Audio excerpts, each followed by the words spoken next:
कि last episode में हमने देखा कि यूनसेक के ओल्ड मास्टर जियान को यूनसेक के बाहर नहीं जाने दे रहे थे और उनके बीच फाइट हो रही थी। लेकिन तभी वहाँ क्वीन मेडुसा आ जाती है जो पूरी तरह से ह्यूमन बन चुकी थी। पुराने ओल्ड मास्टर का नाम युनशान है और अब युनशान क्वीन मेडुसा को देखकर शॉक होता है और उससे नॉर्मल बातें करता है कि तुम्हारी पावर्स पहले से बहुत ज्यादा बढ़ गई हैं और तुम अब ह्यूमन फॉर्म में आ चुकी हो। और वो ये पूछता है कि तुम इस बच्चे की जान की परवाह क्यों कर रही हो, जिस पर क्वीन मेडुसा बताती है कि उसको इसकी जान से कोई मतलब नहीं, लेकिन ये बच्चा मेरे लिए एक पिल बनाने वाला है जिस वजह से मुझे इसकी जान बचानी ही होगी। प्रेजेंट टाइम का मास्टर युनशान को क्वीन मेडुसा की बात मानने से मना करता है और कहता है कि आप जियान को मत जाने दो, लेकिन युनशान अब अपनी एनर्जी छोड़कर उसको धक्का दे देता है और उसे शांत रहने को कहता है क्योंकि उसे पता था कि क्वीन मेडुसा मुझे आसानी से हरा देगी, वो कितना भी शक्तिशाली हो। लेकिन क्वीन मेडुसा तो क्वीन मेडुसा है, वो क्वीन मेडुसा को रास्ता दे देता है और अब फाइनली जियान क्वीन मेडुसा के साथ वहां से निकल जाता है। और फिर प्रेजेंट टाइम का मास्टर युनशान के पास आता है और वो उससे बातें करने लगता है जिसमें युनशान को ये पता चलता है कि जियान जीओ ट्राइब से ताल्लुक रखता है और ये जिहान का बेटा है। ये सुनकर वो एक अजीब सी इविल स्माइल देता है। वहीं अब यूजी आ पहुंचती है और वो नयनरान के पास जाती है। नयनरान बहुत ज्यादा रो रही थी और यूजी अब उसे संभालती है। वहीं अब जियान जो क्वीन मेडुसा के साथ आगे बढ़ रहा होता है, वहाँ आइस एम्परर और मिस्टीरियस शैडो मैन भी आते हैं। आइस एम्परर का जो जियान के साथ कॉन्ट्रैक्ट था कि 3 ईयर एग्रीमेंट तक उसे जियान का साथ देना होगा, वो अब पूरा हो गया था, जिस वजह से अब आइस एम्परर जाना चाहता है। आइस एम्परर ने जियान के साथ अच्छा समय बिताया है और दोनों के बीच अच्छी बॉन्डिंग हो गई थी, इसलिए विदा लेते वक्त दोनों बहुत इमोशनल हो जाते हैं। अब शैडो मैन जियान के पास आता है और वो भी जियान से कहता है कि मेरा मिशन पूरा हुआ है और अब तुम सेफली यूनसेक से बाहर आ गए हो, जिस वजह से मुझे अब जाना होगा और तुम्हें अब जल्दी से और स्ट्रांग होना होगा, वरना तुम भी मेरी तरह अपने पसंदीदा लोगों को खो दोगे। अब इसका मतलब जियान नहीं समझ पाता, लेकिन शैडो मैन सिर्फ उसे इतना कहता है कि समय तुम्हें सब समझा देगा और फिर वो वहां से चला जाता है। अब फिर जियान क्वीन मेडुसा के पास जाते हैं और क्वीन मेडुसा उसे रॉन्ग लिंक पिल बनवाना चाहती थी क्योंकि उसे अभी भी अपनी बॉडी को फुल रिकवर करने के लिए ये मेडिसिन चाहिए। वो अब जियान को धमकी देती है और कहती है कि अगर तुमने 1 साल के अंदर ये मेडिसिन नहीं बनाई तो तुम्हें मैं मार दूंगी। जियान को उससे डरना चाहिए था, लेकिन क्वीन मेडुसा की सुंदरता से वो नर्वस रहा करता था और वैसे भी उसे ये मेडिसिन अपने मास्टर को जगाने के लिए भी चाहिए थी, इसलिए वो मान जाता है। अब वो सबसे पहले उतन सिटी जाकर अपने फादर से मिलना चाहता है और अब वो फिर वही करने के लिए निकलता है, लेकिन रास्ते में उसे इस पिल को बनाने के इंग्रेडिएंट्स भी ढूंढने थे, इसलिए वो अलग अलग जंगल अलग अलग शॉप्स में जाकर इंग्रेडिएंट्स ढूंढता है। उसे ऐसा करने में बहुत स्ट्रगल करना पड़ता है, लेकिन उसे इस मेडिसिन के इंग्रेडिएंट्स कहीं नहीं मिलते। जियान जब जब इंग्रेडिएंट्स ढूंढता था तब तब क्वीन मेडुसा आराम से फल खाती थी और ये सीन बहुत फनी एंगल ले लेता है क्योंकि हम जियान जैसे शक्तिशाली योद्धा को एक लड़की से डरकर ऐसे काम करते हुए देख रहे हैं। फ्यूचर में क्वीन मेडुसा और जियान के बीच बहुत कुछ होने वाला है, इसलिए क्वीन मेडुसा का नेचर और उसके बिहेवियर को जानना हमारे लिए इंपॉर्टेंट हो जाता है। अब फिर कई जगह पर ढूंढने के बाद भी जियान को जब कुछ नहीं मिलता तो वो उदास होकर आगे बढ़ने लगता है, लेकिन तभी जियान नोटिस करता है कि क्वीन मेडुसा ने पैरों में कुछ नहीं पहना है, इसलिए वो फिर एक शू शॉप पर जाता है और वहाँ पर क्वीन मेडुसा फिर अपने लिए शू देखने लगती है। वहाँ की शॉपकीपर बहुत फनी और रोमांटिक टाइप की थी और वो क्वीन मेडुसा को जियान की वाइफ समझ जियान को छेड़ने लगती है और ये सुनकर क्वीन मेडुसा को गुस्सा आ जाता है और वो गुस्से में जैसे ही शॉपकीपर की तरफ देखती है वैसे ही वहाँ रखा एक जार टूट जाता है। अब शॉपकीपर डर के तुरंत कुछ सीक्रेट स्टोर खोलने लगती है और ऐसा लगता है मानो वो स्पेशल फोर्स बुला रही हो, लेकिन तभी वहाँ एक शानदार महंगे वाला शू आ जाता है और शॉपकीपर कहती है कि आप जैसी शक्तिशाली लड़की के लिए ये शू परफेक्ट रहेंगे। अब फिर क्वीन मेडुसा इन शूज को देखती है और उसे ये पसंद आ जाते हैं और वो इन्हें पहन लेती है, लेकिन तभी हम वहाँ एक अय्याश आदमी को देखते हैं जो शॉप के अंदर आता है और वो वहाँ दादागिरी करने लगता है।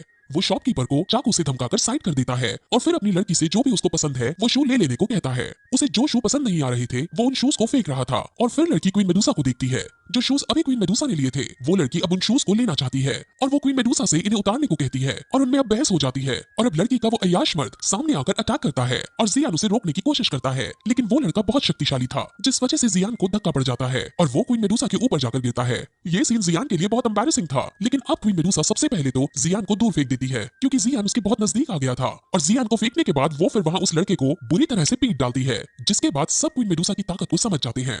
वहीं दूसरी तरफ हम उटान सिटी में जियान की ट्राइब को देखते हैं। वहाँ पर किसी ने अटैक कर दिया था और जिहान और बाकी सब मिलकर भी उन्हें नहीं हरा पा रहे थे और जिहान अब फिर उनके सामने जाता है और उनसे उनकी आइडेंटिटी पूछता है और ये भी पूछता है कि आखिर तुम हमें मारना क्यों चाहते हो, जिस पर वो कुछ जवाब नहीं देता। और जब उसे ये पता चलता है कि ये जो सामने मुझसे बात कर रहा है ये जिहान है तो वो तुरंत जिहान पर अटैक कर देता है और अब वॉरियर्स जिहान को घेर लेते हैं और उसे पीटने लगते हैं। उस वॉरियर को ऑर्डर मिले थे कि उसे जिहान को जान से मार डालना है, लेकिन वॉरियर उसे तड़पा तड़पा कर मारना चाहता है, इसलिए वो वहाँ पर अगरबत्ती जलाता है और कहता है कि अगर तुम इन अगरबत्तियों के बुझने तक जिंदा खड़े रहे तो मैं तुम्हें और तुम्हारे आदमियों को छोड़ दूंगा।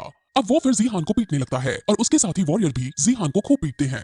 वो जिहान की बॉडी के जॉइंट्स एक एक करके तोड़ने लगता है और जिहान को इंटरनल ब्लीडिंग भी होने लगती है। बाकी सब लोग ये देखकर बहुत रो रहे होते हैं, लेकिन जिहान ने खुद उनको अपने पास आने से मना किया था क्योंकि वो जानता था कि हम सब मिलकर भी इन्हें नहीं हरा पाएंगे। अब वो जीहान की बॉडी की सारी हड्डी तोड़कर बाकी लोगों को मारने के लिए आगे बढ़ने लगता है, लेकिन तभी बेहोश पड़ा जीहान उन्हें खड़ा होकर कहता है कि मैं अभी मरा नहीं हूँ। उसके आसपास फ्लेम्स जलने लगती हैं और अगरबत्तियां बुझने वाली थी और वॉरियर्स जीहान को जिंदा नहीं छोड़ सकते थे, इसलिए वो कहता है कि मैंने मन बदल लिया है और मैं अगरबत्ती वाला खेल और नहीं खेलना चाहता हूँ, और फिर वो उन पर अटैक करने के लिए दोबारा जाता है। अब जीहान फ्यूरी टाइगर का यूज करते हुए उन पर हमला करता है और उनको घायल करने में सक्षम भी हो पाता है, लेकिन फिर भी यूनसेक के वॉरियर्स ज्यादा ताकतवर थे और इस वजह से वो अब वहां से भागना ही बेहतर समझता है। तीनों वॉरियर्स जीहान का पीछा करते हैं और उसको मारने की कोशिश करते हैं, लेकिन जीहान एक खाई से नीचे कूद जाता है। वहीं दूसरी तरफ हम जियान और क्वीन मेडुसा को देखते हैं जो एक रेस्टोरेंट के अंदर बैठे थे और उनकी पास वाली मेज पर कुछ लोग नैनरान और जियान के बारे में बातें कर रहे थे। वो जियान की तारीफ कर रहे थे और कह रहे थे कि जियान सच में बहुत शक्तिशाली इंसान है और उसकी मदद करने के लिए 2 ओल्ड मास्टर भी आए थे और यहाँ तक कि क्वीन मेडुसा भी जियान की मदद करने को प्रकट हो गई थी। जियान का इन्फ्लुएंस सच में बहुत ज्यादा है। वो ये भी बात कर रहे थे कि जियान ने अल्केमी कॉन्फ्रेंस में जाकर फर्स्ट रैंक हासिल की थी। वो लोग जियान से काफी ज्यादा प्रभावित थे और वो जियान की तरह बनना चाहते थे। क्वीन मेडुसा और जियान भी उनकी ये सब बातें सुन रहे थे और क्वीन मेडुसा जियान से कहती है कि तुम्हारी फैन फॉलोइंग कुछ ज्यादा ही बढ़ रही है, जिसके बाद अब वो दोनों रेस्टोरेंट से जाने लगते हैं। लेकिन तभी वो उनकी और भी बातें सुनते हैं जिसमें वो ये कह रहे थे कि जियान के ऐसे सब करने से यूनसेक को गुस्सा आ गया है और यूनसेक ने जियाओ फैमिली पर हमला कर दिया है और जियाओ फैमिली बहुत बुरे फेज से गुजर रही है। अब ये सुनकर जियान के पैरों तले जमीन खिसक जाती है और वो उनसे पूछता है कि आखिर जियाओ फैमिली को क्या हुआ। अब जब ये सारी बातें उसे पता चलती हैं, तो वो तुरंत अपने घर की तरफ बढ़ने लगता है। क्वीन मेडुसा उसे रोकती है और कहती है कि तुम्हें मेडिसिन ढूंढनी होगी, लेकिन इस बार जियान पहली बार क्वीन मेडुसा से गुस्सा होकर बोलता है कि हम पहले उतान सिटी जाएंगे और उसके बाद तुम्हारी मेडिसिन के इंग्रेडिएंट्स ढूंढेंगे। अब जियान ने पहली बार ऐसा कुछ कहा था और क्वीन मेडुसा समझ जाती है कि बात कितनी सीरियस है और वो दोनों तुरंत वहां जाते हैं। जियाओ फैमिली पूरी तरह से उजड़ चुकी थी, इसलिए वहां के कुछ अमीर बिजनेसमैन जियाओ फैमिली के पास आकर उसकी गरीबी का फायदा उठाकर उनको लूटने की कोशिश करती है, लेकिन तभी वहां जियान आ जाता है और उसको देखकर सब डर जाते हैं क्योंकि सभी को पता था कि जियान अभी कितना ज्यादा स्ट्रॉन्ग हो चुका है। वो जियान के सामने अब झुकने लगते हैं और डर डर कर कहने लगते हैं कि हम तो बस यहाँ मदद करने आए थे और अगर किसी बात का बुरा लगा हो तो हमें माफ कर दो। वो वहां से भागने लगते हैं, लेकिन वो जो अपने साथ एक वॉरियर लाए थे वो लियूजी का रिश्तेदार था और वो जियान से लियूजी की मौत का बदला लेना चाहता था और इसलिए वो जियान पर हमला करने के लिए आगे बढ़ता है। लेकिन तभी वहां क्वीन मेडुसा आ जाती है और क्वीन मेडुसा उसके हमला करने से पहले ही उस पर अपनी एनर्जी छोड़ देती है और वो इतनी बुरी तरह मर जाता है कि उसकी राख भी नहीं बचती। अब जियान को फिर सारी बातें पता चलती हैं कि कैसे यूनसेक ने उन पर हमला किया और उसके पापा को वहां से भागना पड़ा और बाकी जो जियाओ फैमिली के अंदर लोग थे वो माउंटेन्स के अंदर जाकर छुप गए। जियाओ फैमिली के पास एक अद्भुत क्रिस्टल था जो बार बार ब्लिंक कर रहा था और वो उन्हें यह दर्शा रहा था कि जियान अभी जिंदा है, लेकिन उसकी जान खतरे में है। अब फिर क्वीन मेडुसा बताती है कि जब वो यहाँ आ रहे थे तो उसने युन लैंगजोंग के एनर्जी ट्रेसेस देखे थे और ये सुनकर जियान शॉक हो जाता है और जियान के पास एक डिवाइस था जिससे पैट्रियार्क के जिंदा या मरने का पता चलता था। अभी इस वक्त ये डिवाइस जल बुझ रहा था, जिस वजह से जियान समझ जाता है कि उसके फादर की लाइफ खतरे में है और वो जीवन और मृत्यु के बीच में संघर्ष कर रहे हैं। वहीं दूसरी तरफ हम यूजी को देखते हैं जो युनलेंग से पूछताछ कर रही थी कि वो जी क्लैन के अंदर क्यों गया था। यूजी की पोजीशन युनलेंग से बड़ी है, जिस वजह से युनलेंग को सभी सवालों के जवाब देने ही होंगे। वहीं दूसरी तरफ जियान जो अपने फादर की इस हालत पर बहुत दुखी था, वो युनलेंग से बदला लेना चाहता है और अपने पापा को बचाना भी चाहता है, लेकिन उसे ये नहीं पता है कि आखिर उसके पापा कहाँ हैं। सभी लोग जियान को बचाना चाहते हैं और जियान का वो चाचा जो जियान से हमेशा नफरत करता था वो भी आज जियान को बचाना चाहता है क्योंकि वो उसका बड़ा भाई है और उसने उसको शुरू से देखा है कि कैसे उन्होंने स्ट्रगल करके अपनी क्लैन को खड़ा किया था और कैसे अपने बिजनेस को फैलाया था। लेकिन अब इस मौके पर युनलेंग ने जियान के साथ साथ उसकी पूरी क्लैन उजाड़ कर रख दी है और जी क्लैन के बिजनेस भी उससे छीन लिए गए हैं। अब जियान ये डिसाइड करता है कि वो जी क्लैन को उतान सिटी से दूर ले जाएगा, क्योंकि अगर यहाँ के लोगों में ये बात फैलेगी कि युनलेंग ने यहाँ आकर जियान को मार दिया तो जी क्लैन की बहुत बुराई होगी, जिस वजह से अब पहले अपने बिजनेस को हासिल करने का डिसाइड करता है। उसे युनलेंग से भी बदला लेना था, इसलिए वो क्लैन के सभी डिसाइपल्स को तैयार रहने को कहता है। अब फिर जियान के कहने के मुताबिक सभी लोग बुतान सिटी को छोड़कर जाने लगते हैं। सबसे पहले वो लोग निकलते हैं जिनको लड़ना नहीं आता और जिनको लड़ना आता है वो जियान के साथ ओबामा मार्केट में जाते हैं। असल में ये मार्केट जी क्लैन की थी, लेकिन ओबामा क्लैन ने इन पर अपना कब्जा जमा लिया था, जिस वजह से अब जियान डिसाइपल्स के साथ ओबामा मार्केट पर हमला बोल देता है और उनमें फाइट होने लगती है। जियान अपने क्लैन को द ग्रेट डेजर्ट में स्थित अपने भाई की स्टील मशीनरीज क्लैन में भेज देता है, क्योंकि उस जगह यूनसेक की पावर कम है और वहाँ उसके दोनों भाइयों के अंडर में उसकी क्लैन सही से रह सकती है। जियान और बाकी सब ओबामा मार्केट के बाद और भी मार्केट्स पर हमला करते हैं और जो मार्केट उनसे छीन ली गई थी उन सभी को वापस हासिल कर लेते हैं। अब हर मार्केट पर जियान का झंडा लहरा जाता है और वो मार्केट्स जो जियान की साथी थी वो जियान से हाथ मिला लेती हैं। अब जी क्लैन के सभी लोग उसके भाई के पास पहुंच चुके थे और जियान और उसके कुछ डिसाइपल्स बुतान सिटी के अंदर ही थे और अब जियान के साथ वो मीटिंग रखते हैं जिसमें वो ये बातें करते हैं कि उन्होंने अपनी सभी मार्केट्स पर अपना हक हासिल कर लिया है और अब बाकी बचे हुए डिसाइपल्स भी जियान के भाइयों के पास जाने को कहते हैं। जियान भी उन सबको वहां जाने का ऑर्डर देता है और कहता है कि तुम सब वहां जी क्लैन की एक नई शुरुआत करना। अब जियान से ऐसा सब सुनकर एल्डर्स पूछते हैं कि क्या आप हमारे साथ नहीं चल रहे हो। इस पर जियान कहता है कि वो युनलेंग से बदला लेकर और अपने फादर को बचाकर ही वापस आएगा। अब फिर सब एल्डर्स चले जाते हैं और जियान क्वीन मेडुसा के साथ यूनसेक की तरफ जाने लगता है। रास्ते में क्वीन मेडुसा जियान की जान बचाने का उसे प्रॉमिस करती है और वो उड़कर वहां जा रहे होते हैं। इसलिए आसमान में सभी उन्हें देख लेते हैं कि वो यूनसेक की तरफ जा रहे हैं। आइस एम्परर समझ जाते हैं कि जियान के ऊपर खतरा आने वाला है, इसलिए वो जियान को बचाने के लिए उसके पीछे पीछे आने लगते हैं। वहीं दूसरी तरफ हम यूनसेक के अंदर देखते हैं जहां यूजी बैठी होती है और वो सभी से उत्तर मांग रही होती है कि आखिर उन्होंने जी क्लैन पर हमला क्यों किया था। युनलैंग खड़ा होकर अपनी घिसी पिटी सी एक्सप्लेनेशन देना शुरू करता है कि जियान ने मो चैंग को मारा था, जिस वजह से मैं उसके घर पर मो चैंग का बदला लेने गया था। यूजी समझ जाती है कि युनलैंग झूठ बोल रहा है क्योंकि युनलैंग को मो चैंग से बिल्कुल प्यार नहीं था। वो तो इसलिए जियान को तबाह करना चाहता है क्योंकि वो 3 ईयर एग्रीमेंट जीत गया था और उसे जियान से इस बात की चिढ़ थी और वो इसलिए जियान को मारना चाहता है। अब युनलैंग गिल्टी साबित हो रहा था, लेकिन तभी युनलैंग के समर्थन में एक आदमी खड़ा होता है और कहता है कि उन्होंने जी क्लैन को ज्यादा नुकसान नहीं पहुंचाया है, उन्होंने बस थोड़े घर और थोड़ी बिल्डिंग तोड़ी है। जियान को ये पता चल ही नहीं पाएगा कि ये तबाही आखिर मचाई किसने है। इस पर यूजी गुस्से में कहती है कि तुम जियान को इतना मूर्ख मत समझो, वो पता लगा ही लेगा कि ये यूनसेक का काम है। अब वो सब बातें कर ही रहे होते हैं कि तभी वहां उन्हें एक आवाज सुनाई देती है और वो सब बाहर जाकर देखते हैं तो उन्हें जियान खड़ा मिलता है।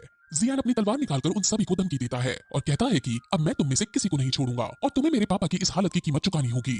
अब फिर जियान की नजर यूजी पर जाती है और वो यूजी को देखकर इमोशनल हो जाता है क्योंकि एक समय पर वो यूजी से बेइंतहा मोहब्बत किया करता था, लेकिन आज समय ने उसको उसका सबसे बड़ा दुश्मन बना दिया है। वो यूजी के सामने उसकी ही सेक्स से लड़ना नहीं चाहता था, लेकिन वो अपने पापा की हालत को ऐसे भूल भी नहीं सकता था। अब ओल्ड सेक मास्टर जियान की कंडीशन को समझता है और कहता है कि मैं युनलैंग की मचाई हुई तबाही और टूटे हुए घरों के लिए मुआवजा देने को तैयार हूँ। इस पर जियान को और ज्यादा गुस्सा आ जाता है और वो कहता है कि मैंने अभी तक आपके साथ आपको एक सीनियर मानकर रिस्पेक्ट की बात की, लेकिन आप सीनियर कहलाने के लायक नहीं है। युनलैंग ने मेरे पूरे क्लैन को समाप्त कर दिया है, उसने मेरे पापा को अधमरी हालत में कर कहीं छुपा दिया है। इस सब का फैसला आप एक मुआवजे के साथ करना चाहते हो। ये सब सुनकर यूजी को शॉक लगता है क्योंकि उसे ये नहीं बताया गया था कि युनलैंग ने जियान के फादर को अधमरी हालत में छुपा दिया है। वो युनलैंग से काफी ज्यादा गुस्सा होती है और उसको डांटकर पूछती है कि आखिर तुमने जिहान को कहाँ छुपाया है। वो कहता है कि हमने जिहान का पीछा किया था, लेकिन वो एक खाई में जाकर गिर गया था और उसके बाद हम उसे ढूंढ नहीं पाए। ये सुनकर यूजी को बहुत दुख होता है, लेकिन उसे समझ नहीं आता कि वो जियान को अब क्या कहकर समझाए। अब जियान गुस्से में था और उसको जब कोई जवाब नहीं मिलता तो वो पूरी की पूरी यूनसेक को तबाह करने का डिसाइड करता है। अब वो 2 फ्लेम्स को मिलाकर एंग्री बुद्धा लोटस की फॉर्मेशन करने लगता है। ये फॉर्मेशन एक तरह से ब्रह्मास्त्र की तरह है और ये फॉर्मेशन अगर क्रिएट हो जाए तो पूरी की पूरी यूनसेक तबाह हो जाएगी। अब वहां आइस एम्परर भी आ रहे थे और उन्हें ये पता चल गया था कि जियान एंग्री बुद्धा लोटस को फॉर्म कर रहा है, जिस वजह से उन्हें अब ये पता चल जाता है कि यूनसेक अब बर्बादी की कगार पर है। अब ओल्ड सेक मास्टर जियान को रोकने के लिए उस पर अपने वॉरियर्स से हमला करते हैं और जियान अब फॉर्मेशन को क्रिएट करने के लिए उनसे बचकर भागने लगता है और उसके 2 डिसाइपल जियान को रोकने के लिए जाते हैं। ओल्ड सेक मास्टर भी जियान को रोकने जाते हैं, लेकिन क्वीन मेडुसा उनके सामने आ जाती है और उन्हें रुकने के लिए कहती है। ओल्ड मास्टर उसे पीछे हटने को कहता है और कहता है कि मैं अभी तुमसे लड़ना नहीं चाहता, लेकिन क्वीन मेडुसा उसे पलटकर कहती है कि जब से मैंने ये बॉडी प्राप्त की है तब से मैंने अपनी रियल स्ट्रेंथ किसी को नहीं दिखाई, शायद अब समय आ गया है कि लोग मेरी ताकत के बारे में जाने। इससे ओल्ड सेक मास्टर को गुस्सा आ जाता है और वो कहता है कि अगर तुमने मुझे रोक भी लिया तो युनलैंग और उसके डिसाइपल जियान को फिर भी फ्लेम्स को मिक्स करने से रोक देंगे।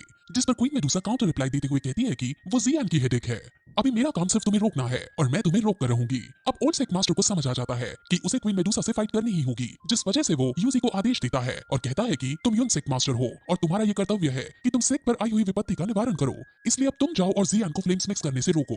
अब यूजी के पास और कोई चारा नहीं था, जिस वजह से ना चाहते हुए भी वो वहां जाती है और उसे रोकने की कोशिश करती है। वो उठते उठते कहती है कि हम दोनों बैठकर शांत होकर बात करते हैं, लेकिन जियान के ऊपर गुस्सा सवार था क्योंकि अभी सबके सामने युनलैंग ने अपना गुनाह कबूल किया है, लेकिन अब भी यूनसेक उसे सजा नहीं दे रहा है। यूजी इमोशनल होते हुए उसे यूनसेक के डिसाइपल्स के बारे में सोचने को कहती है और कहती है कि यहाँ पढ़ने वाले डिसाइपल्स की कोई गलती नहीं है, सारी गलती युनलैंग की है और अगर तुम युनलैंग की वजह से बुद्धा लोटस एंगर को यूज करोगे तो पूरे सेक को इसका परिणाम सहना पड़ेगा। ये सब सुनकर भी जियान नहीं रुकता क्योंकि युनलैंग ने जब उसकी फैमिली पर हमला किया था तब उसने जियाओ फैमिली के कई सारे डिसाइपल्स को बेरहमी से मौत के घाट उतार दिया था।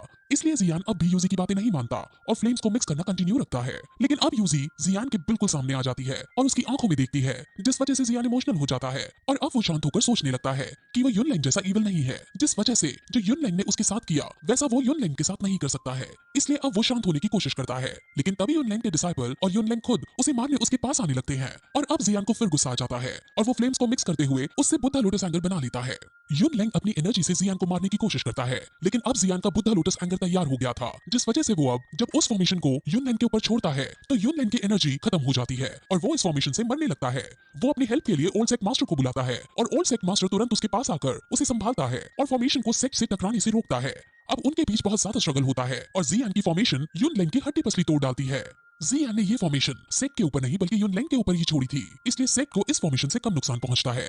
हालांकि इस फॉर्मेशन से चारों तरफ अब धमाका हो जाता है और जमीन हिलने लगती है। ओल्ड सेक मास्टर जो युनलैंग को संभालने की कोशिश कर रहे थे वो अपने इस काम में फेल हो जाते हैं और युनलैंग की एक एक हड्डी टूट जाती है और वो बुरी तरह घायल हो जाता है। ओल्ड सेक मास्टर को अब जियान के ऊपर बहुत ज्यादा गुस्सा आता है। वो पहले अब युनलैन की बॉडी को नीचे फेंकते हैं और कहते हैं कि इसको डॉक्टर के पास ले जाओ और अगर ये बच सके तो इसे बचाओ। मैं इस जियान को देखता हूँ। अब वो जियान की तरफ गुस्से से देखते हुए कहते हैं कि मैं अपनी इस बेइज्जती का बदला तुमसे लूंगा। ये कहकर वो तुरंत जियान को मारने उसके पास दौड़ने लगते हैं और फिर जियान उनसे बचकर भागने लगता है। वो जियान को पकड़ने ही वाला था कि अब क्वीन मेडुसा तुरंत उसके पास आ जाती है और उसकी एंट्री आइकॉनिक लेवल की थी। लेकिन अब वो क्वीन मेडुसा की भी परवाह नहीं करता और अपने 3 क्लोन बनाकर 2 क्लोन जियान के पीछे भेजता है और खुद वो क्वीन मेडुसा से लड़ता है। अब फिर वहां आइस एम्परर भी आ जाते हैं और वो तुरंत जियान को बचाने के लिए क्वीन मेडुसा का साथ देते हुए ओल्ड सेक मास्टर से लड़ने लगते हैं। ओल्ड सेक मास्टर के वो क्लोन अपनी एनर्जी को यूज करके जियान को उसमें फंसाते हैं और अब जियान उनके बीच बहुत स्ट्रगल करने लगता है और वो अब मरने की कगार पर आ जाता है क्योंकि वो अब बहुत ज्यादा घायल हो चुका था। वो अब ये सोचने लगता है कि अब ये उसका आज आखिरी दिन है, लेकिन तभी वो अपने मन के अंदर पहुंच जाता है और वहां उसे उसके टीचर दिखाई देते हैं जो उसकी तारीफ करते हैं और कहते हैं कि मैंने कभी एक्सपेक्ट नहीं किया था कि तुम इतने स्ट्रांग हो जाओगे और तुम्हारा दुश्मन भी इतना खतरनाक होगा। मैं तुमसे बहुत खुश हूँ और तुमने अभी तक काफी कुछ सहा है, लेकिन अब तुम्हारा मास्टर आ गया है और अब तुम सारी चिंता उन पर छोड़ दो। वो ऐसा कहकर आसपास की एनर्जी को हटाते हैं और जियान की बॉडी को कंट्रोल करके अपनी तलवार को एक अलग रूप देते हैं। सब जियान का ये रूप देखकर काफी ज्यादा शॉक हो जाते हैं और उन्हें पता चल जाता है कि जियान के अंदर जो हिडन पावर थी वो क्या था और वो कितनी स्ट्रांग थी। ये सीन काफी ज्यादा आइकॉनिक लेवल का है और अब जियान जिसके अंदर उसके टीचर है वो दोनों मिलकर कहते हैं कि हम तुम्हें नहीं छोड़ेंगे, लेकिन अभी मुझे वापस जाना होगा। तुम मुझे यूनसेक से बाहर निकलने से नहीं रोक सकते हो और बाहर जाकर अपने काम निपटाकर मैं फिर से यहाँ आऊंगा और तुम्हें तबाह कर दूंगा। क्वीन मेडुसा भी जियान को देखकर बहुत खुश होती है क्योंकि उसके पास जो अभी बॉडी थी उसे उसकी आदत नहीं हुई थी और फिलहाल उसकी सोल पावर कम थी, जिस वजह से अगर वो इससे लड़ाई करती तो शायद क्वीन मेडुसा हार जाती। लेकिन अब जियान के मास्टर आ गए हैं जिस वजह से क्वीन मेडुसा टेंशन फ्री हो जाती है। ओल्ड सेक मास्टर भी जियान की इस ताकत को देखकर काफी शौक होते हैं, लेकिन वो अब इस मौके पर जियान से डरकर पीछे नहीं हट सकते थे, इसलिए वो जियान को मारने आगे बढ़ते हैं और जियान भी अब उनको मारने के लिए आगे बढ़ता है कि तभी जियान के टीचर जो उसकी सोल रियलम के अंदर सो गए थे वो जाग जाते हैं और अब वो जियान के लिए फाइट करने के लिए आगे बढ़ते हैं। ये देखकर सब काफी शौक हो जाते हैं। ओल्ड सेक मास्टर का नाम युनशान है और अब युनशान सीधे जियान पर हमला करने के लिए आगे बढ़ जाता है। जियान भी अपने टीचर की सहायता लेकर अब उसको मारने के लिए आगे बढ़ता है। वहीं अब यूजी इन सब को देखकर टेंशन में आ रही थी और अब नैन ब्रांड उसके पास आती है और नैन ब्रांड को उदास देखकर यूजी समझ जाती है कि नैन ब्रांड जियान को पसंद करती है और वो उससे पूछती है कि क्या तुम जियान को पसंद करती हो, जिस पर नैन ब्रांड मना कर देती है। लेकिन हमें अच्छे से पता है कि नैन ब्रांड जियान को पसंद करने लगी थी, लेकिन उसे बहुत रिग्रेट हो रहा था क्योंकि 3 साल पहले नैन ब्रांड ने जियान के साथ सच में बहुत बुरा बर्ताव किया था। अब वो दोनों ही उदास हो रहे होते हैं, लेकिन फिर नैन ब्रांड उदासी की सीमाओं से बाहर निकलकर अपनी टीचर से जोश भरे स्वर में कहती है कि जब ये सब खत्म हो जाएगा तब वो लाइफ और डेथ के गेट में एंटर करेगी। यूजी एग्री कर जाती है और कहती है कि अब सच में समय आ गया है कि तुम उस गेट में एंटर करो। वो गेट यूनसेक के एंसेस्टर्स का रेस्टिंग प्लेस है। यूजी एग्री तो कर जाती है, लेकिन वो उसे कहती है कि जब तुम डोल यांग बन जाओगी तभी तुम वहां जाओगी और नैन ब्रांड को वो बनने में टाइम है, इसलिए नैन ब्रांड थोड़ी उदास हो जाती है। वहीं हम जियान को देखते हैं जो युनशान से लड़ रहा था और उनमें आइकॉनिक लेवल की फाइट हो रही थी। उनकी फाइट को देखकर ऐसा लग रहा था मानो कोई 2 वॉरियर जो 2 सॉन्ग लेवल पर हो वो लड़ रहे हैं। सब ये देखकर काफी शौक हो रहे थे। वो तीनों मास्टर्स जो जियान के साथ थे वो इस फाइट को लेकर आपस में बातें करते हैं और जियान की ताकत का अंदाजा लगाते हैं और उन्हें पता चल जाता है कि अब युनशान बचने वाला नहीं है क्योंकि आज जियान पहले ही गुस्से में है और उसके पास एक नई ताकत और आई है और अगर फिर भी उसे कोई दिक्कत हुई तो यहाँ क्वीन मेडुसा तो है ही जो चाहे एक ही बार में युनशान को जान से खत्म कर देगी क्योंकि युनशान जियान की वजह से पहले ही बहुत घायल हो गया है। उनके बीच बहुत आइकॉनिक लेवल की बैटल चल रही थी क्योंकि जियान हैंड टू हैंड बैटल के साथ साथ डॉग की बैटल में भी बहुत अच्छा प्रदर्शन दे रहा था। अब उन दोनों के बीच काफी स्ट्रगल होता है और फाइनली जियान युनशेन के मुंह से खून निकालने में कामयाब हो जाता है, जिस वजह से अब युनशेन अपने डिसाइपल्स को अपना साथ देने के लिए बुलाता है और अब युनसेक के सभी डिसाइपल्स एक बहुत पावरफुल फॉर्मेशन क्रिएट करते हैं। अब जियान समझ जाता है कि वो इस फॉर्मेशन से नहीं बच सकता है और वो अपने टीचर को भी ये बात समझाता है। वो दोनों डिस्कस करते हैं और डिस्कशन में एंड में यही एक तरीका बचता है कि जियान को यहाँ से निकल जाना चाहिए क्योंकि अब जियान के रिश्ते क्वीन मेडुसा के साथ भी अच्छे नहीं हैं और क्वीन मेडुसा भी शायद उसकी मदद करने से मना कर सकती है। टीचर इस मौके पर कोई भी रिस्क लेने से मना कर देते हैं और जियान को यहाँ से पीछे हटने को कहते हैं और अब जियान उनकी बात को मानते हुए अपनी तलवार को अंदर रखता है और वहां से जाने लगता है, लेकिन युनशान उसको इतनी आसानी से जाने नहीं दे सकता था, इसलिए वो पीछे से उस पर अपनी एनर्जी छोड़ता है और अब जियान अपने टीचर्स की पावर का यूज करते हुए वहां से भागता है। वो अपने टीचर्स की अलग अलग शक्तियों का यूज कर रहा था, इसलिए वो छोड़ी गई एनर्जी से बच जाता है। युनशान ये देखकर शॉक हो जाता है और वो अब अपने डिसाइपल्स को साथ लेकर उन सभी की एनर्जी को एक्यूमुलेट करता है और फिर जियान पर छोड़ता है। लेकिन तभी हम देखते हैं कि जियान ने अपने टीचर की मदद से फिर से एक बुद्धा लोटस एंगर क्रिएट कर लिया है और वो उसको सीधे युनशान पर छोड़ देता है और बुद्धा लोटस एंगर उसकी एनर्जी को नलिफाई करते हुए सीधे युनशान पर जा लगता है।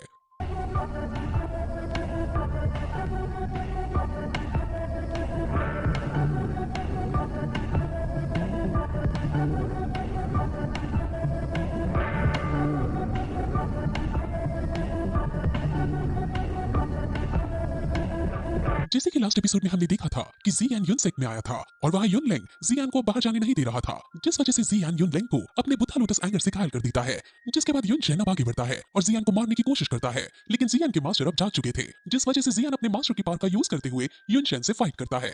और पिछले एपिसोड में जियान ने युनशेन के ऊपर भी बुद्धा लोटस एंगर छोड़ दिया था। अभी जियान की सोल पावर पूरी तरह से रिकवर नहीं होती है, जिस वजह से ये बुद्धा लोटस एंगर पूरी तरह से चार्ज नहीं हो पाता, लेकिन फिर भी बुद्धा लोटस एंगर सीधा जाकर युनशेन को लग जाता है और वो नीचे गिरने लगता है। और युनशेन अब इतना घायल हो गया था कि वो अपने आप को संभाल नहीं पाता और वो नीचे की तरफ गिरने लगता है। अब जियान उसके पास जाने लगता है क्योंकि वो आज युनशेन को जान से खत्म कर देने वाला था और अब जियान उसको मार ही देने वाला होता है कि तभी वहां यूजी आ जाती है और वो जियान को ऐसा करने से रोक देती है और कहती है कि भले ही हम दोनों एक दूसरे से बेहद प्यार करते हो, लेकिन मैं अपनी सेक की इज्जत दांव पर नहीं लगा सकती हूँ। युनशेन मेरे मास्टर हैं और मैं उनको इस तरह मरने नहीं दूंगी। यूसी को खुद ऐसा कहते हुए अच्छा नहीं लग रहा था, लेकिन वो अपनी ड्यूटी से मुंह नहीं मोड़ सकती थी। लेकिन जियान उससे पूछता है कि अगर युनशेन की जगह मैं कमजोर पड़ रहा होता तो क्या तब भी तुम मेरी जान बचाने मेरे पास आती और युनशेन को रोकती। ये सुनकर यूसी चुपचाप खड़ी हो जाती है क्योंकि उसे जियान का क्वेश्चन लॉजिकल लगता है और उसके पास इसका कोई जवाब नहीं होता।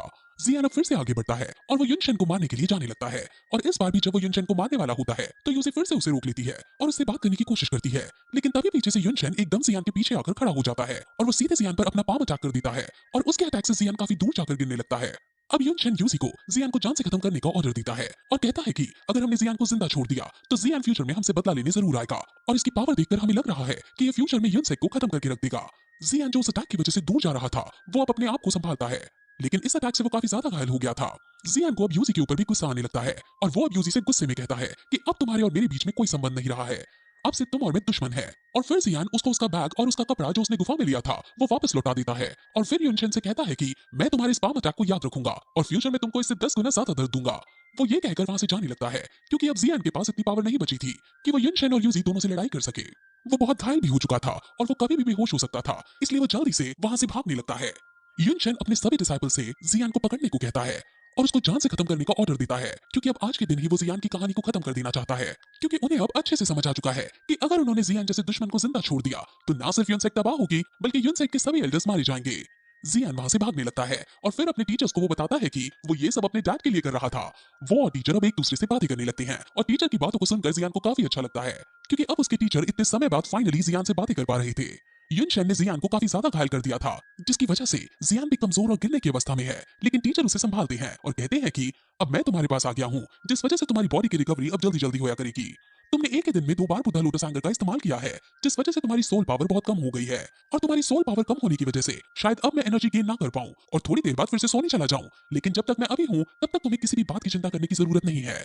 वही जियान क्वीन मेडुसा को देखता है जो फिर से स्नेक में तब्दील हो गई थी और जियान स्नेक को देखकर काफी खुश होता है और उसे खाना खिलाता है। वो स्नेक से बातें करने लगता है और कहता है कि क्वीन मेडुसा भी गुस्से वाली लड़की है, तुम बहुत अच्छी हो। वो दोनों बातें कर ही रहे थे कि तभी वहां पर युनशेन के भेजे हुए डिसाइपल्स जियान को पकड़ने आ जाते हैं। अब सारे डिसाइपल्स जियान को पकड़ने लगते हैं और जियान उनसे बचकर भागने लगता है, लेकिन जियान की स्पीड क्योंकि बहुत तेज थी इसलिए वो उनकी नजरों से ओझल हो जाता है और कहीं जाकर छुप जाता है। वहीं दूसरी तरफ हम एक हॉल को देखते हैं जिसके अंदर युनसेक के खिलाफ जो भी लोग खड़े थे वो सब एक मीटिंग कर रहे थे और युनसेक के खिलाफ अपनी अपनी बात रखते हैं। वहीं हम उन डिसाइपल्स को देखते हैं जो यही सब बातें कर रहे थे कि जियान कमजोर अवस्था में है और हमारे पास सिर्फ यही मौका है जिसमें हम जियान को पकड़ सकते हैं, क्योंकि अब जियान कमजोर है और उसको मारने का इससे अच्छा मौका और कोई नहीं है। वहीं हम जियान को देखते हैं जो छुपा हुआ था, लेकिन तभी उसके पास बहुत सारे मॉन्स्टर्स आ जाते हैं जो जियान पर हमला करने वाले होते हैं। जियान उनसे लड़ने की अवस्था में नहीं था, लेकिन फिर भी वो अपनी तलवार उठाकर उनका सामना करने का डिसाइड करता है। लेकिन तभी स्नेक मॉन्स्टर्स के ऊपर जाकर बैठती है और उन सभी को वो कंट्रोल कर लेती है क्योंकि ये स्नेक असल में क्वीन मेडुसा है और ये सभी क्रीचर्स क्वीन मेडुसा के कंट्रोल में है। अब जियान स्नेक को धन्यवाद करता है और फिर आगे बढ़ने लगता है और एक जगह जाकर बैठ जाता है क्योंकि वो बहुत ज्यादा घायल हो गया था और उसे आराम की जरूरत थी। उसके मास्टर अब उसकी बॉडी से बाहर आते हैं और उसकी पिल जो उसने तैयार की थी उसके बारे में उससे और ज्यादा जानकारी लेते हैं और उसकी बॉडी को भी अब वो रिकवर करने लगते हैं। वहीं हम उन डिसाइपल्स को देखते हैं जो जियान का पीछा कर रहे थे। उन्हें पता चलता है कि जियान वॉरक्राफ्ट माउंटेन्स में पहुंच गया है और उस माउंटेन्स में बहुत सारे मॉन्स्टर्स रहते हैं और वहां युनसेक के डिसाइपल्स का जाना सेफ नहीं है, इसलिए डिसाइपल्स अब अपने उड़ने वाले पालतू मॉन्स्टर्स को नीचे जियान को पकड़ने के लिए भेज देते हैं। जियान अब युनसेक के ही भेजे हुए डिसाइपल से बच रहा था और भागते भागते वो वॉरक्राफ्ट माउंटेन्स में चला गया था। अब यहाँ जियान बैठा है और उसके टीचर उसे हील करने के लिए उसे पिल देते हैं। जियान उस पिल को लेता है और उसे खाने लगता है, लेकिन उस पिल को खाने के बाद जियान को काफी ज्यादा दर्द होने लगता है। टीचर ने जो उसको पिल दी थी ये बहुत ताकतवर पिल थी और जियान की बॉडी इतनी ज्यादा स्ट्रांग नहीं थी कि वो इस पिल को पूरी तरह से एब्जॉर्ब कर सके, लेकिन फिर भी जियान हिम्मत नहीं हार रहा होता और इसे एब्जॉर्ब करने का ट्राई करता है। उसके अंदर से इतनी ज्यादा एनर्जी निकल रही थी कि उसको देखकर टीचर भी एक बार शॉक हो जाते हैं। ये एनर्जी जियान की एनर्जी के साथ मर्ज होने लगती है और वो जियान की सोल पावर को अब बूस्ट करने लगती है। जियान अब ये सब बात समझ जाता है और अब वो इस निकलते हुए एनर्जी को अपने अंदर लेने लगता है, लेकिन ऐसा करने में उसे काफी ज्यादा स्ट्रगल करना पड़ रहा था। उसके आसपास बहुत सारे क्रिस्टल क्रिएट होने लगते हैं जो डॉग की एनर्जी के छोटे छोटे पैकेट्स हैं और अब जियान धीरे धीरे हील भी होने लगता है। ऐसी शानदार पिल सिर्फ उसके टीचर ही बना सकते हैं। कॉन्टिनेंट की सबसे बड़ी अल्केमी एसोसिएशन जिसके एल्डर फार्मा है, वो भी ऐसे पिल क्रिएट नहीं कर सकते हैं। अब जियान जो एनर्जी को एब्जॉर्ब कर रहा था वो चारों तरफ फैल जाती है और ये सीन देखने लायक हो जाता है क्योंकि इस पावर को देखकर वो दोनों ही शॉक हो जाते हैं। ये पावर बहुत ज्यादा अमेजिंग थी और जियान को अब और भी पावर मिलने लगती है, जिसके कुछ देर बाद वो नोटिस करता है कि अगर उसने एनर्जी को एब्जॉर्ब किया तो उसके साथ बुरा हो सकता है, इसलिए वो अब एब्जॉर्प्शन को रोक देता है और अब वो बची हुई एनर्जी को यूज करके अपनी स्टार्स बढ़ाने का डिसाइड करता है और तुरंत फिर कल्टीवेट करने बैठ जाता है और कुछ समय के स्ट्रगल के बाद जियान ठीक हो जाता है और अब उसकी सोल पावर 2 स्टार रैंक से इंक्रीज हो चुकी थी। ये देखकर वो दोनों ही काफी ज्यादा खुश होते हैं। अब उसके मास्टर उससे उसका अगला प्लान पूछते हैं कि आखिर अब जियान क्या करने वाला है। जियान अपने पापा को बचाने में फेल हो गया था और अब वो सोचने लगता है कि आखिर उसके पापा कहाँ गए हैं। युन लैंग ने कहा था कि जब वो पहाड़ी से कूदे थे तो वो एकदम गायब हो गए थे। ये बात हालांकि यकीन करने वाली नहीं है, लेकिन युन लैंग के पास झूठ बोलने का कोई कारण न था, जिस वजह से जियान समझ जाता है कि युन लैंग ने सच बोला था। उसके पापा सच में पहाड़ी से कूदते ही गायब हो गए थे, लेकिन वो आखिर गायब कैसे हुए थे उसे ये समझ नहीं आ रहा था। जियान अपना वो जादुई पेंडेंट निकालता है जो अभी भी ग्लो कर रहा था और इसका मतलब ये था कि उसके पापा अभी भी जिंदा है, लेकिन उसे ये नहीं पता था कि आखिर वो कहाँ है। उन्हें ये तो समझ आ गया था कि युन लैंग की नजरों के सामने उसके पापा गायब हुए हैं, इसलिए मतलब ये है कि युन लैंग से भी बड़ी शक्ति है जिसने उसके पापा को गायब किया है। टीचर जियान से उसकी बचपन की दोस्त से इस बारे में पूछने को कहता है, जिस पर जियान बहुत शौक होता है और कहता है कि जी जूनियर का आखिर सबसे क्या ताल्लुक है। टीचर कहते हैं कि जी जूनियर जैसी लड़की बिना किसी कारण के जियान फैमिली के अंदर रहने नहीं आएगी, उसके आने के पीछे जरूर कोई ना कोई कारण था और अब जब तुम्हारे पापा गायब हुए हैं तो अब इसमें जरूर उसका कोई ना कोई हाथ जरूर है। ये सुनकर जियान सोच में पड़ जाता है, लेकिन उसको अब इस बात की तसल्ली थी कि ये पेंडेंट अब कॉन्टिन्यूसली ग्लो कर रहा है, जिसका मतलब उसके पापा की जान खतरे में नहीं है और वो धीरे धीरे रिकवर हो रहे हैं। वहीं हम व्हाइट स्नेक को देखते हैं जो बाकी सभी मॉन्स्टर्स और डेमन से अपनी सेवा करवा रही होती है और खाना खा रही होती है। अब जियान अपने मास्टर को एक जेड दिखाता है जो उसने अल्केमिस्ट्री ट्रेडिंग बाजार से लिया था। ये एक स्टोरेज सेल की तरह काम करता है और ये जेड वैली ऑफ बर्निंग का एक पीस है। जियान अपने मास्टर से वैली ऑफ बर्निंग के बारे में पूछता है, जिस पर उसके मास्टर बताते हैं कि ये jade piece storage valley of flames का है। जियान उनसे वैली ऑफ फ्लेम के बारे में पूछता है, जिस पर उसे वैली ऑफ फ्लेम के बारे में बताना शुरू करते हैं और कहते हैं कि ये एक फोर्स है जो डॉग के कॉन्टिनेंट में मौजूद है। ये फोर्स यूनसेक से भी ज्यादा स्ट्रॉन्ग है और वहाँ के लोग फायर एट्रीब्यूट्स की टेक्निक को यूज करने में काफी ज्यादा अच्छे होते हैं। जियान ये सुनकर बहुत शौक होता है क्योंकि उसने पहली बार यूनसेक से ताकतवर किसी जगह के बारे में सुना था। टीचर अब उसकी बात पर हंसते हैं और उसे बताते हैं कि तुम अभी इस कॉन्टिनेंट के छोटे से एरिया से वाकिफ हो। ये कॉन्टिनेंट सरप्राइजेस से भरा हुआ है और इसके अंदर अभी ऐसी कई सारी चीजें हैं जो तुम्हें जाननी बाकी हैं। अब टीचर फिर उसे कहते हैं कि तुम जहां भी जाओगे तुम्हें वहां मुसीबतों का सामना करना पड़ेगा, लेकिन हर सिचुएशन में तुम्हें अपनी हिम्मत नहीं खोनी है। तुम्हें हमेशा साहस से काम लेना है और अपनी इनर स्ट्रेंथ को मजबूत करना है। अब जियान सोच में पड़ जाता है और कहने लगता है कि उसे एलियन फायर प्राप्त करनी होगी, क्योंकि फायर को प्राप्त करने के बाद उसकी सोल पावर इतनी स्ट्रांग हो पाएगी कि वो अपने टीचर को अपने साथ रख सके। उसके बाद ही जियान टीचर की सोल को अपने अंदर रखने में सक्षम हो पाएगा। जियान बहुत उदास होने लगता है क्योंकि उसकी वजह से उसने एक बार अपने टीचर को सोने पर मजबूर कर दिया था। उसके टीचर उसे बहुत प्यार और बहुत केयर करते हैं, लेकिन जियान अपने 3 ईयर एग्रीमेंट के चक्कर में अपने टीचर की परवाह करना भूल गया था और उसने मो चैंग के लिए अपनी एक्सेसिव एनर्जी का यूज करके अपने टीचर को सुला दिया था। वो अपने आप को ब्लेम कर रहा होता है, लेकिन टीचर उसे शांत रहने को कहते हैं और बताते हैं कि जब पहली बार मैं तुमसे मिला था तो मैंने तुम्हें मार्शल आर्ट सिखाने का ट्राई किया था और वो मैंने इसलिए किया था ताकि तुम्हारी सोल पावर इंक्रीज हो सके और मैं और ज्यादा लंबे समय तक तुम्हारे अंदर रह सकूं। मैं बस तुम्हारा यूज करना चाहता था और तुम्हें एक होस्ट की तरह ट्रीट करना चाहता था। मैंने तुम्हें एल्केमी भी इसलिए सिखाई ताकि तुम फ्यूचर में इंग्रेडिएंट्स कलेक्ट करके ऐसी पिल बना पाओ जो मेरी सोल को हील कर सके और मुझे मेरी बॉडी वापस मिल पाए। मैंने तुम्हारी 3 ईयर एग्रीमेंट का फायदा उठाकर तुम्हें मार्शल आर्ट सिखाना शुरू किया था, लेकिन तुम्हें सिखाते वक्त मैं तुम्हारे बारे में जान पाया और मैं तुमसे इतना ज्यादा अटैच हो गया कि मैं तुम्हें अपने डिसाइपल की तरह मानने लगा और तुम्हारी केयर करने लगा। मैंने अभी तक कई डिसाइपल्स को ट्रेनिंग दी है, लेकिन उन सभी में से तुम मेरे सबसे अच्छे डिसाइपल हो। धीरे धीरे जैसे तुम्हारी स्किल्स बढ़ती गई वैसे वैसे मुझे मेरी चिंता कम और तुम्हारी चिंता ज्यादा होने लगी और तुमसे मेरी फीलिंग्स जुड़ने लगी। जब मैं सो गया था तब मैं तुम्हें देख पा रहा था और मैंने तुम्हें मेरे लिए डिस्परेट होते हुए देखा है और मुझे समझ आ गया है कि तुम मुझसे कितना प्यार करते हो। तुमने मुझे वापस जगाने के लिए बहुत कुछ सहा है और मैं तुम्हारा इसके लिए आभारी हूँ। वो दोनों अब काफी ज्यादा इमोशनल हो जाते हैं और अब जियान उनके सामने झुककर बो करता है और एक आइकॉनिक लाइन कहता है। वो कहता है, teacher for a day, father for the life. आपकी जानकारी के लिए बता दें कि ये same line soul land anime में जब टैंग शैन ग्रैंड मास्टर से पहली बार मिला था तब टैंग शैन ने ये सेम लाइन ग्रैंड मास्टर से कही थी। इस लाइन को कहने के बाद ही टैंग शैन की असली जर्नी स्टार्ट हुई थी। अब इस स्टोरी के अंदर भी जियान ने अब दिल से अपने टीचर को ना सिर्फ टीचर मान लिया है बल्कि अब उन्हें अपना लाइफ मेंटोर कह दिया है और अब हम यहाँ से समझ सकते हैं कि जियान की लाइफ में अब आगे और भी कई सारी चुनौतियां आने वाली हैं। अब जियान मास्टर से और भी बातें करता है जिसमें वो पूछता है कि बॉडी को रिफाइन करने के लिए डिफरेंट टाइप्स की फायर को आपस में ब्लेंड करना जरूरी होता है। हमें टोटल कितनी फायर्स ब्लेंड करनी होगी जिससे हम बॉडी को रिफाइन कर सके। मास्टर बताता है कि हमें 3 अलग अलग तरह की फ्लेम्स चाहिए होंगी। अब जियान जल्द से जल्द इस तरीके को यूज करके अपनी मास्टर की बॉडी को रिफाइन करने का डिसाइड करता है और वो दोनों अब अलग अलग फ्लेम्स के बारे में बातें करते हैं और सोचने लगते हैं कि हमें कौन कौन सी फायर्स कलेक्ट करनी चाहिए। वहीं यूनसेक के अंदर हम युनशैंग को देखते हैं और वहां उसे मिलने यूजी आई होती है। यूजी युनशेन से उसकी इंजरी के बारे में पूछती है, जिस पर युनशेन उसे कहता है कि तुम युनसेक की मास्टर हो, लेकिन तुमने जियान के प्रति कल हमदर्दी दिखाई थी। मुझे पता चल गया है कि तुम्हारा और जियान के बीच में क्या संबंध है, लेकिन तुम्हें युनसेक के रूल्स के बारे में पता होना चाहिए। यूजी नर्वस होते हुए उनसे कहती है कि ऐसा कुछ नहीं है, जियान ने उसकी एक बार जान बचाई थी, जिस वजह से कल वो जियान से लड़ नहीं पाई थी।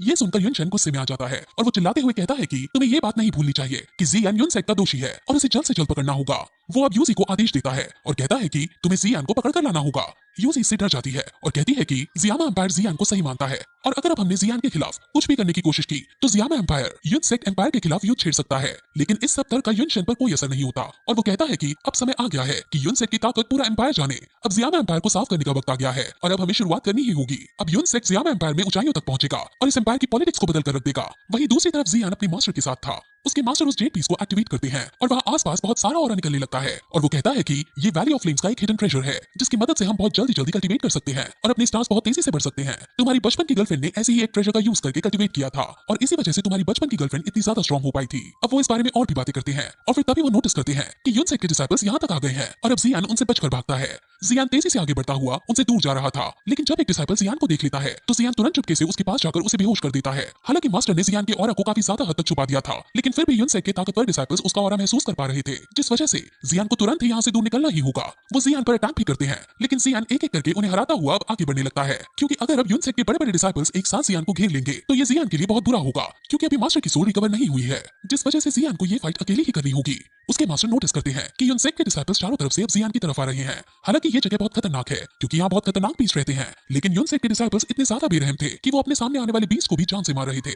अब वो डिसाइपल्स जियान का पीछा करना जारी रखते हैं। वहीं दूसरी तरफ हम जियामा एम्पायर के सभी बड़े एल्डर्स, अल्केमिस्ट कॉन्फ्रेंस के प्रेसिडेंट और आइस एम्परर के साथ बाकी सभी बड़े लोगों को देखते हैं जो एक कॉन्फ्रेंस रूम में थे और वो सभी युनसेक के बारे में बातें कर रहे थे। इस कॉन्फ्रेंस के अंदर सभी लोग जियान की मदद करना चाहते थे, लेकिन जियान की मदद करने का मतलब था कि वो लोग युनसेक के खिलाफ जा रहे हैं। उनको अब पता है कि अब युनसेक उनके खिलाफ युद्ध छेड़ने वाला है। असल में सभी जियान की ताकत को अच्छे से जानते थे कि वो कितना शक्तिशाली है, लेकिन युनशेन से मुकाबला करने के लिए उसे अभी भी और ज्यादा ताकतवर होना पड़ेगा। अब वो सभी युनशेन के बारे में बातें करते हैं, जिसमें आइस एम्परर कहता है कि युनशेन हमेशा से अपने नाम को और अपने सेक के नाम को बचाने के लिए कुछ भी करता आया है। वो बहुत खतरनाक है और आगे चलकर भी वो कुछ ना कुछ गलत काम जरूर करेगा, इसलिए अभी हमें सभी एम्पायर्स को एक करके युनसेक के खिलाफ आवाज उठानी ही होगी। लेकिन आइस एम्परर की इस बात से उसके सबसे जिगरी दोस्त को ये बात सही नहीं लगती और वो कहते हैं कि कुछ भी डिसीजन लेने से पहले हमें एम्परर के बाकी एल्डर्स की राय जाननी चाहिए, क्योंकि ऐसा हो सकता है कि वो सभी युनसेक से डरकर युनसेक के खिलाफ बगावत करने के लिए राजी ना हो। अब आइस एम्परर और उनके बीच बहस हो जाती है और आइस एम्परर कहता है कि अगर हमने अभी भी कुछ ना किया तो युनसेक इस एम्पायर को तबाह कर डालेगा। अब आइस एम्परर गुस्सा होकर वहां से सभी को छोड़कर चले जाते हैं और अब इस कॉन्फ्रेंस के अंदर भी दो पक्ष बन जाते हैं। कुछ लोग जियान की मदद करना चाहते थे और आइस एम्परर भी उनमें से एक थे, और कुछ लोग युनसेक के खिलाफ दुश्मनी मोल नहीं लेना चाहते थे, इसलिए वो इस बात का विरोध कर रहे थे। वहीं हम जियान को देखते हैं जो आगे की तरफ भाग रहा था, क्योंकि उसके पीछे युनसेक के डिसाइपल्स के साथ युनशेन के सबसे बड़े 3 एल्डर्स पड़े हुए थे। वो तीनों एल्डर्स बहुत शक्तिशाली थे, जिस वजह से वो जियान के ऑरा को महसूस कर पा रहे थे और वो जियान की लोकेशन का पता लगा पा रहे थे। अब जियान को कुछ न कुछ जल्दी से सोचना ही पड़ेगा, क्योंकि अगर वो सिर्फ ऐसे ही भागता रहा तो वो तीनों एल्डर्स जियान को पकड़ लेंगे। जियान अभी इस वक्त गामा एम्पायर में था और वो जल्द से जल्द यहाँ से बाहर निकलने लगता है। उसे अभी के लिए सिर्फ उन तीनों एल्डर्स से बचना था, क्योंकि वो 3 एल्डर्स ही जियान का ऑरा महसूस कर पा रहे थे। वो भाग ही रहा होता है कि तभी वो 3 एल्डर्स जियान के पास पहुंच जाते हैं और उनके पीछे पीछे युनसेक के और डिसाइपल्स आ जाते हैं। वो डिसाइपल्स जियान पर हमला कर देते हैं और जियान भी अब उन पर काउंटर अटैक करता है और उन सभी को हरा देता है। इस फाइट में एक डिसाइपल मारा जाने वाला था, लेकिन एंड मौके पर खुद ही जियान उस डिसाइपल को बचा लेता है और उसे जीवन दान देकर आगे बढ़ने लगता है। लेकिन तभी वो डिसाइपल वहां अपने सभी साथियों को एक सिग्नल दे देता है, जिससे बाकी सभी साथी को ये पता चल जाता है कि जियान इस लोकेशन पर है। जियान को ये देखकर बहुत ज्यादा गुस्सा आता है, लेकिन अभी उसके पास गुस्सा करने का वक्त नहीं था, इसलिए वो वहां से जाने लगता है। अब युनसेक के काफी सारे डिसाइपल्स और वो 3 एल्डर्स जियान के पीछे पड़ गए थे और अब जियान सिर्फ उनसे बचकर भाग रहा था। अब जियान भाग ही रहा था कि तभी वो नोटिस करता है कि उसके आसपास भाग रहे डिसाइपल्स रुक जाते हैं। जियान को कुछ समझ नहीं आता कि आखिर ये रुक क्यों गए हैं, लेकिन तभी फिर हम उन 3 एल्डर्स को देखते हैं जो जियान से आगे निकलकर उसका रास्ता रोक रहे थे। अब वो चारों तरफ से जियान को घेर लेते हैं, लेकिन अब भी वो जियान पर अटैक नहीं करते। जियान भी आगे नहीं बढ़ पा रहा होता और वो वहीं रुक जाता है। अब वहां रुकते हुए उसे रात हो जाती है, लेकिन तभी वो नोटिस करता है कि वहां युनसेक के और भी ताकतवर वाले डिसाइपल्स आ गए हैं और उनको लीड करती हुई यूजी भी वहां आई है। जियान समझ जाता है कि ये सभी लोग इनके आने का वेट कर रहे थे। वो एल्डर्स यूजी से कहते हैं कि जियान ने हमारे सेक मास्टर को जान से मार डाला है, हमें जियान को मारकर अपने सेक का बदला लेना ही होगा। यूजी ऐसा नहीं करना चाहती थी, क्योंकि वो जियान से काफी ज्यादा प्यार करती थी, इसलिए वो जियान को प्यार की नजरों से भी देखती है, लेकिन वो अपने सेक से विरोध नहीं कर सकती थी, इसलिए वो जियान के ऑरा को लोकेट करती है और फिर सभी डिसाइपल्स को जो उड़ने वाले मॉन्स्टर पर विराजमान थे उनको जियान को मारने का ऑर्डर दे देती है। अब सभी डिसाइपल्स जियान की तरफ भागने लगते हैं और अब जियान भी उनसे दूर भागने लगता है। जियान भी तेजी से आगे बढ़ रहा था और वो डिसाइपल्स को भी मारता हुआ जा रहा था। अब काफी लंबी चेसिंग के बाद जियान फाइनली उन सभी डिसाइपल से बचने में कामयाब हो जाता है और वो अब आगे बढ़ने लगता है। इसलिए अब यूनसेक के एल्डर्स खुद जियान को पकड़ने का डिसाइड करते हैं और वो तेजी से अब जियान के पीछे भागने लगते हैं। उनमें से एक एल्डर जियान के ऊपर लाइटनिंग स्ट्राइक का यूज करता है, लेकिन तभी जियान के टीचर उसे अपनी एनर्जी दे देते हैं, जिससे जियान की स्पीड और तेज हो जाती है और वो तेजी से आगे निकलने लगता है। अब ऐसा करने से उसके टीचर की एनर्जी ड्रेन हो जाती है, जिस वजह से जब जियान टीचर से बात करने की कोशिश करता है तो वो नहीं कर पाता। अब जियान को भी फिर गुस्सा आ जाता है और वो अब बहुत तेजी से आगे बढ़ता है और खाई के नीचे जाकर पहले क्वीन मेडुसा को अपने साथ वापस लेता है। वो एल्डर जियान को किसी भी कीमत पर पकड़ना चाहते हैं, क्योंकि वो खाली हाथ अब यूनसेक के अंदर नहीं जा सकते हैं। वो अब जियान को भड़काने का डिसाइड करते हैं और जियान से कहते हैं कि जिस रात तुम्हारे पापा पर हमने अटैक किया था उस टाइम हम तीनों भी वहां मौजूद थे और हमने तुम्हारे पापा की मौत का खूब आनंद लिया था। तुम्हारे पापा की हमने एक एक करके हड्डी तोड़ी थी और तुम्हारे पापा बिलक बिलक कर रोते रोते कह रहे थे कि हमें जाने दो, लेकिन हमने उन्हें फिर भी नहीं जाने दिया। तुम्हारा पूरा परिवार जोर जोर से रो रहा था, लेकिन फिर भी हमने उन पर कोई दया नहीं दिखाई थी। अब ये सब सुनकर जियान को गुस्सा आ जाता है और वो अब एक पहाड़ी की चोटी पर जाकर रुक जाता है और उन एल्डर्स को गुस्से की नजर से देखने लगता है और कहता है कि उस रात तुम मेरे पापा को पकड़ने में फेल हो गए थे। लेकिन एल्डर्स उसे कहते हैं कि क्या हुआ अगर हम तुम्हारे पापा को जान से नहीं मार पाए? हमने तुम्हारे पापा को अधमरी हालत में कर दिया था और अब तुम्हें मारने के बाद हम उन्हें ढूंढकर और तुम्हारे साथ साथ फिर उन्हें भी हम मौत की घाट उतार देंगे। अब जैसे ही जियान ये सुनता है वैसे ही वो जोर से गुस्से से उन्हें गाली देता है और कहता है कि अगर हिम्मत है तो मुझे मार कर दिखाओ। ये कहते ही वो एल्डर्स जियान की तरफ आगे आने लगते हैं, लेकिन जियान भी अब डरता नहीं है और वो भी उनकी तरफ बढ़ने लगता है। लेकिन तभी हम देखते हैं कि क्वीन मेडुसा के ऑर्डर पर माउंटेन्स के सबसे खतरनाक और ताकतवर मॉन्स्टर यहाँ आ गए हैं और वो सभी इन तीनों डिसाइपल्स पर हमला करने लगते हैं। ये मॉन्स्टर्स इतने ज्यादा शक्तिशाली थे कि ये अलग अलग टेक्निक्स का यूज करके एल्डर्स पर हमला करने लगते हैं और अब एल्डर्स को काफी मुश्किल होने लगती है और अब जियान उन तीनों एल्डर्स को जान से मारने का डिसाइड करता है। भी एक फॉर्मेशन को क्रिएट करने लग गया था और वो अपनी हेवनली फायर की तीनों मिस्ट्रीज को एक एक करके खोलने लगा था। वो बीस एल्डर्स को मार रहे थे और उन बीस के पास अलग अलग शक्तियां थी और एल्डर्स उनकी शक्तियों के आगे नहीं टिक पा रहे थे, जिस वजह से वो वहां से भागने लगते हैं। लेकिन अब जियान आगे आता है और वो अपनी एनर्जी से एक एल्डर को बहुत तेज मुक्का मारता है। हालांकि एल्डर अपनी शील्ड से उसे रोकने की कोशिश करता है, लेकिन जियान उसकी हर एक डिफेंस को तोड़ता हुआ उस तक पहुंच जाता है और इससे वो एल्डर अब काफी ज्यादा घायल हो जाता है। उस एल्डर को बहुत ज्यादा गुस्सा आ जाता है, लेकिन वो अब भी जियान से कहता है कि शायद तुम भूल गए हो कि मैं भी एक फाइटर हूँ। ऐसा कहकर वो जियान पर काउंटर अटैक कर देता है, लेकिन तभी वहां क्वीन मेडुसा आ जाती है और वो तुरंत उस एल्डर पर हमला करके जियान को बचा लेती है। क्वीन मेडुसा अब जियान के आसपास आ जाती है और वो जियान की सेफ्टी के लिए सभी एल्डर्स पर हमला कर देती है। वो एल्डर्स भी अब अपने पंख निकालकर जियान की तरफ बढ़ते हैं, लेकिन जियान तक पहुंचने के लिए उन्हें पहले क्वीन मेडुसा से लड़ना था, इसलिए जियान को वहां से भागने का मौका मिल जाता है। क्वीन मेडुसा उन तीनों एल्डर्स से अकेले ही लड़ रही होती है और जियान वहां से भाग रहा होता है, लेकिन तभी एल्डर्स के सभी डिसाइपल्स जियान के पीछे पड़ जाते हैं और वो उड़ने वाले मॉन्स्टर्स पर बैठकर जियान का पीछा करने लगते हैं।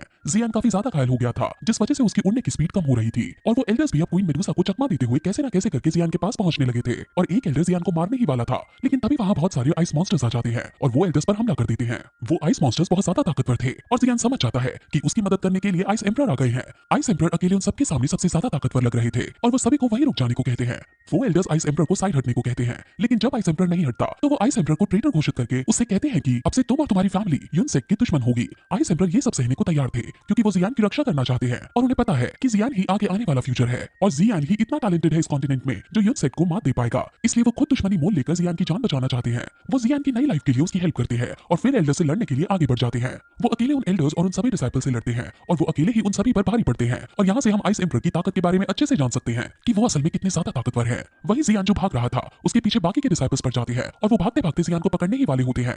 अब जब जियान को भी लगता है कि ये मुझे पकड़ लेंगे तो जियान अब उनसे खुद लड़ने के लिए आगे बढ़ने लगता है, लेकिन तभी वहां याफी आ जाती है जो अपने साथ हाई लाओ के आदमी लाई थी और हाई लाओ के ये आदमी युद्ध कौशल में इतने ज्यादा पारंगत थे कि वो आते ही उन सभी डिसाइपल्स को एक ही झटके में मार डालते हैं और जियान को बचा लेते हैं। वो फिर जियान को हाई लाओ के बारे में थोड़ा बताती है कि वो बुढ़ा आदमी अपनी जवानी में बहुत ज्यादा ताकतवर योद्धा था और फिर वो उसे एक रोल देती है जिसके अंदर इस जगह का मैप है और वो उसे जल्द से जल्द इस जगह से बाहर निकल जाने को कहती है। वो उसे बताती है कि तुम यहाँ से साउथ अफ्रीका की तरफ जाओ और वहां जाने पर तुम्हें एक जंगल दिखाई देगा और वो जंगल ही गामा एम्पायर की आउटर बाउंड्री है, वहां से तुम गामा एम्पायर से बाहर निकल सकते हो। वो उसे तुरंत यहाँ से जाने को कहती है क्योंकि यूनसेक उसे पकड़ने के लिए कोई भी रास्ता अपना सकता है, इसलिए जियान को अब यहाँ से निकलने के लिए जल्दी करनी होगी। जियान को अब अपने ऊपर रिग्रेट होने लगता है कि उसने आइस एम्परर के साथ साथ अब याफी की फैमिली को भी मुसीबत में डाल दिया है। क्या मैं तुम सबका एहसान कभी चुका भी पाऊंगा? वो ये सब सोच रहा है, लेकिन याफी उसे चुप कराती है और कहती है कि तुम एक दिन जरूर वापस आओगे और तुम यूनसेक से इसका बदला जरूर लोगे। इन 3 सालों में तुमने बहुत कुछ सहा है और इन 3 सालों ने तुम्हें बिल्कुल बदल कर रख दिया है। अब तुम्हें बस और ज्यादा स्ट्रांग होने की जरूरत है और फिर एक दिन तुम यूनसेक को अपने कदमों में ला दोगे। अब जियान उसका धन्यवाद करता है और याफी उसको बहुत प्यार से देखने लगती है। अगर आपको पता ना हो तो मैं बता दूं कि याफी बचपन से ही जियान से प्यार करती थी, लेकिन उसने कभी उसे नहीं बताया था क्योंकि याफी एक अच्छी लड़की थी और वो जानती थी कि जी जूनियर जियान से शादी करना चाहती है और वो जी जूनियर और जियान के बीच नहीं आना चाहती थी। एक बार जब जी जूनियर ने याफी से पूछा था कि क्या तुम्हारे मन में जियान के लिए फीलिंग्स है, तो याफी ने नर्वस होते हुए हालांकि मना कर दिया था, लेकिन उसकी नर्वसनेस से ही हम समझ सकते हैं कि उसकी लाइफ में जियान के लिए क्या पोजीशन है। वो जियान को प्यार भरी नजरों से देखती है और उसे अलविदा करती है, क्योंकि अब ना जाने उसकी मुलाकात जियान से हो भी पाए या नहीं। वो दोनों गले मिलते हैं और अब जियान वहां से चला जाता है। वो जियान को जाते हुए देख काफी उदास हो रही थी, लेकिन उसे पता है कि जियान जैसे टैलेंटेड वॉरियर को कोई कैद नहीं कर सकता है। वो गामा एम्पायर से जरूर बाहर निकल जाएगा और वहां से बाहर निकलकर वो ताकतवर बनकर फिर से उसके पास आएगा। जियान वहां से निकलकर अब तेजी से भागने लगता है और आगे बढ़ने लगता है। वहीं दूसरी तरफ आइस एम्परर उन एल्डर्स के साथ साथ उनके डिसाइपल्स की भी हड्डी पसली तोड़ रहा होता है। जियान आगे बढ़ ही रहा होता है कि तभी उसके सामने यूजी आ जाती है और यूजी अब उसके आगे जाने का रास्ता रोक देती है। ये देखकर जियान को बहुत ज्यादा झटका लगता है और वो अब अपनी तलवार निकालकर उसके पास आने लगता है।